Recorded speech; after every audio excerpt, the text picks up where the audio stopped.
It's been an incredible year for casino game makers and designers, and the stocks are on fire. Aristocrat Gaming CEO Hector Fernandez joins me now. It's good to see you. It's great to see you, Contessa. To what do you attribute so much remarkable growth? Look, I think we've really honed down and invested on the things that really mattered.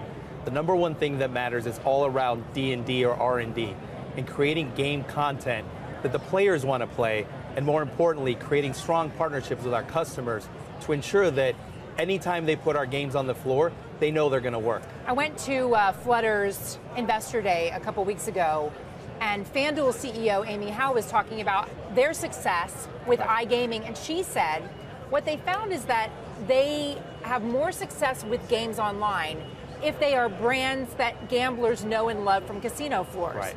So how much of your design comes from what works on the floor, and how much of it comes from testing out the designs in the digital space and then bringing that to the casino floor? Sure, we do a little bit of both, but really when you think about the strength of Aristocrat, it's really around its legacy brands and the content we've created. And if you think about the North American consumer particularly, you're seeing that the North American consumer has a strong affinity for the brands that they've played on the floor than we've brought to real life on a digital setting. But another really important thing about that is one of the things that we focus, and you and I have talked about this, is how do we do it in a responsible way? So we've invested very heavily also around our responsible gaming strategy and pillars. You mentioned the R&D. I know a lot goes into it. There was a lot of headlines over a lawsuit by Aristocrat against competitor Light & Wonder over their game Dragon Train.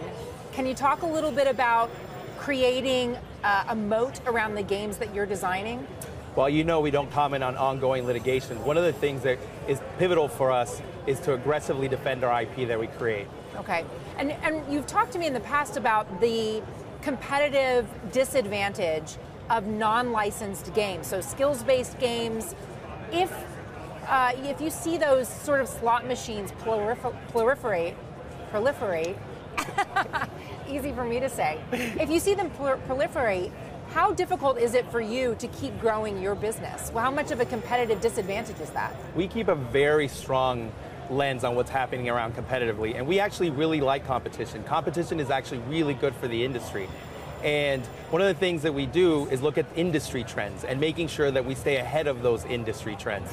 But we want it to be in a regulated environment. It is really important when you look at the world out there that everything from a land-based standpoint is in a regulated setting.